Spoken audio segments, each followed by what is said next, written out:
लंका में महाबलशाली मेघनाद के साथ बड़ा ही भीषण युद्ध चला। अंततः मेघनाद मारा गया। रावण, जो अब तक मद में चूर था, राम सेना खास तौर पर लक्ष्मण का पराक्रम सुनकर थोड़ा तनाव में आया। रावण को कुछ दुखी देखकर रावण की मां कैशी ने उसके पाताल में बसे दो भाइयों अहिरावण और महिरावण की याद दिलाई। रावण को याद आया कि ये दोनों तो उसके बचपन के मित्र रहे हैं। लंका का राजा बनने के बाद उनकी सुध ही नहीं रही थी।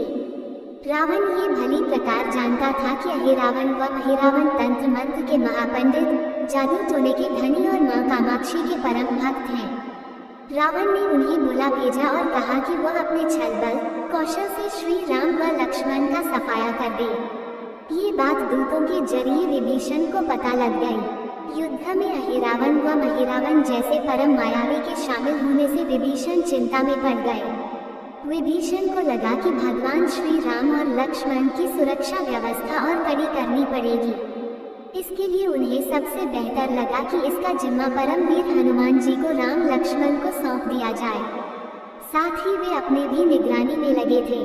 राम लक्ष्मण की कुटिया लंका में सुबेल पर्वत पर बनी थी। हनुमान जी ने भगवान श्री राम की कुटिया के चारों ओर एक सुरक्षा घेरा खींच दिया।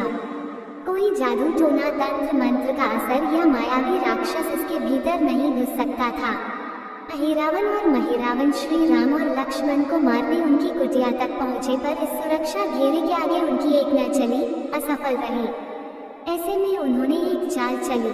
महिरावण विभीषण का रूप धर की कुटिया में घुस गया। राम व लक्ष्मण पत्थर की सपाट शिलाओं पर गहरी नींद सो रहे थे। दोनों राक्षसों ने बिना आहट के शिला समेत दोनों भाइयों को उठा लिया और अपने निवास पाताल की ओर लेकर चल दिए। विभीषण लगातार सतर्क थे। उन्हें कुछ देर में ही पता चल गया कि कोई अनहोनी घट चुकी है।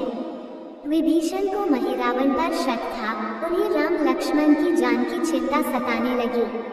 विभीषण ने हनुमान जी को महिरावण के बारे में बताते हुए कहा कि वे उसका पीछा करें। लंका में अपने रूप में घूमना राम भक्त हनुमान के लिए ठीक न था, सो उन्होंने पक्षी का रूप धारण कर लिया और पक्षी का रूप में ही निकुंभला नगर पहुंच गए। निकुंभला नगरी में पक्षी रूप धरे हनुमान जी ने कबूतर और कबूतरी को आपस में बतियाते सुना। कबूतर कबूतरी से कह रहा था कि अब रावण की जीत पक्की है। अहिरावण व महिरावण राम लक्ष्मण को बलि चढ़ा देंगे। बस सारा युद्ध समाप्त। कबूतर की बातों से ही बजरंग बली को पता चला कि दोनों राक्षस राम लक्ष्मण को सोते में ही उठाकर कामाक्षी देवी को बलि चाहने पाताल लोक ले गए हैं। हनुमान जी वायु वेग से रसातल की ओर बढ़े और तुरंत वहां पहुंचे। हनुमान जी को रसातल के प्रवेश द्वार पर एक अद्भुत पहरेदार मिला। इसका आधा शरीर वानर का और आधा मछली का था। उसने हनुमान जी को पाताल में प्रवेश से रोक दिया। द्वारपाल हनुमान जी से बोला कि मुझको परास्त किए बिना तुम्हारा भीतर जाना असंभव है। दोनों में लड़ाई छिड़ गई। हनुमान जी की आशा के विपरीत यह बड़ा ही बलशाली और कुशल योद्धा निकला। दोनों ही बड़े बलशाली थे। दोनों में बहुत भयंकर युद्ध हुआ, परंतु वह बजरंग बली के आगे न टिक सका। आखिरकार हनुमान जी ने उसे हरा तो दिया, पर उस द्वारपाल की प्रशंसा करने से नहीं रह सके। हनुमान जी ने उस वीर से पूछा कि हे वीर, तुम अपना परिचय दो। तुम्हारा स्वरूप भी कुछ ऐसा है कि उससे कौतूहल हो रहा है।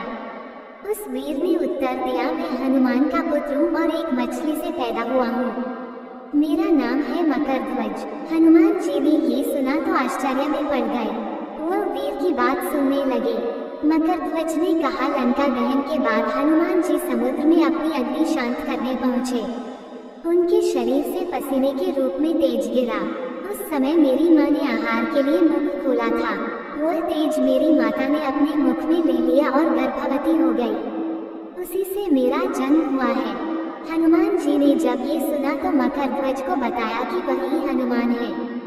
मकरध्वज ने हनुमान जी के चरण स्पर्श किए और हनुमान जी ने भी अपने बेटे को गले लगा लिया और वहां आने का पूरा कारण बताया। उन्होंने अपने पुत्र से कहा कि अपने पिता के स्वामी की रक्षा में सहायता करो। मकरध्वज ने हनुमान जी को बताया कि कुछ ही देर में राक्षस बलि के लिए आने वाले हैं।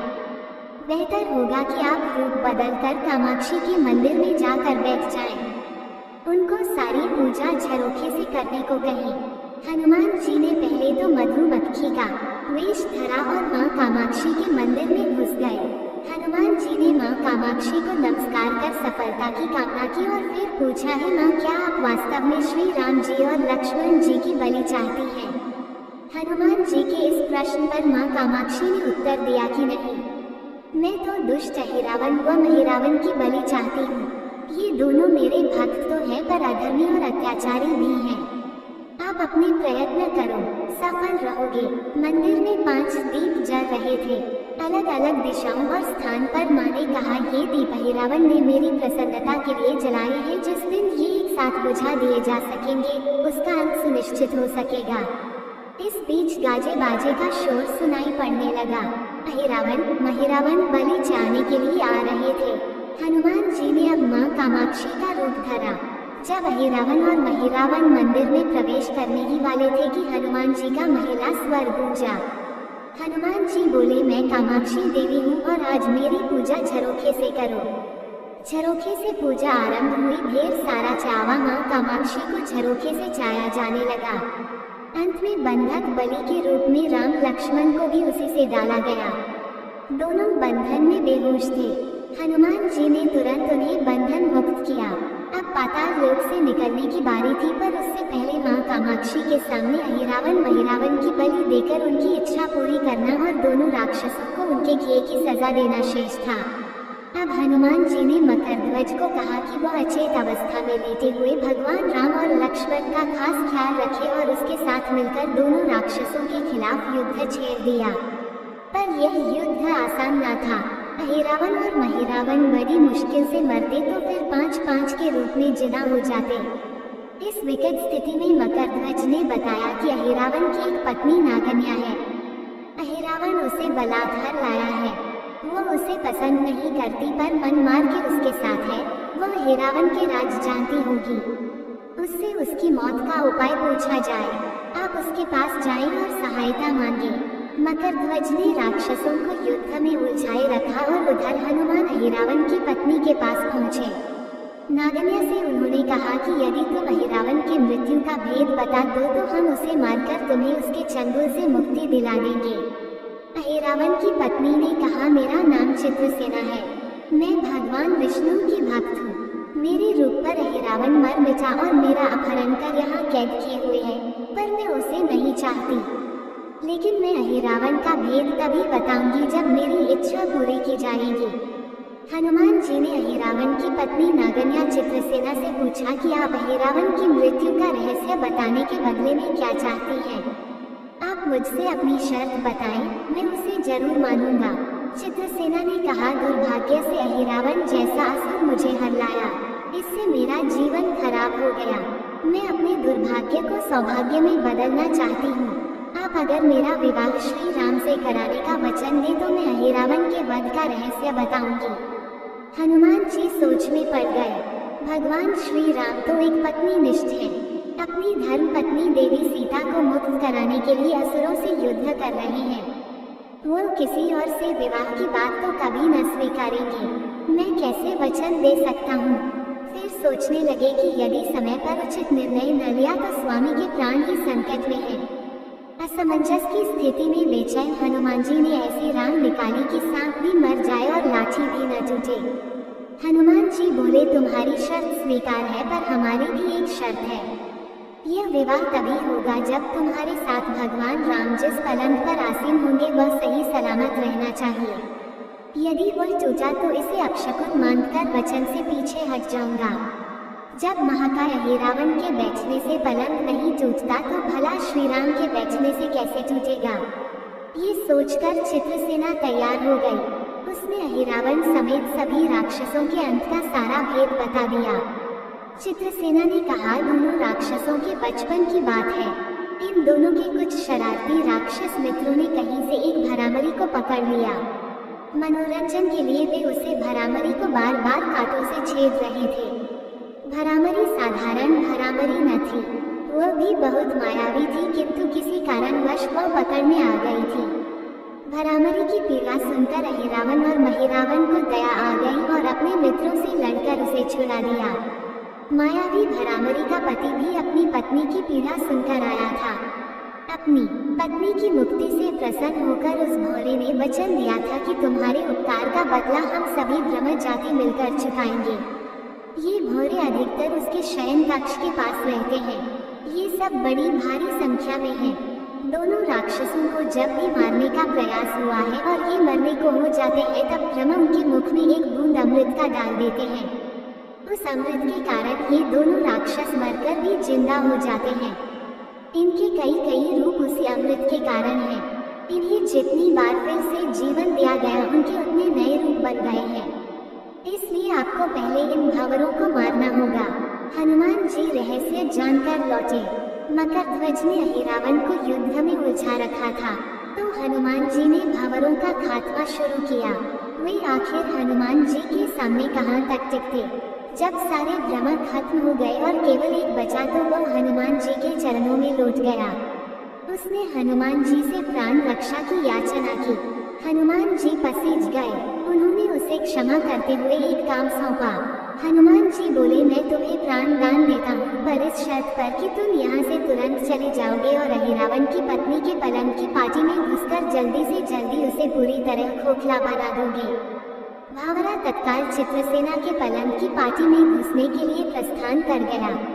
इधर अहिरावण और महिरावण को अपने चमत्कार के लुप्त होने से बहुत अचरज हुआ, पर उन्होंने मायावी युद्ध जारी रखा।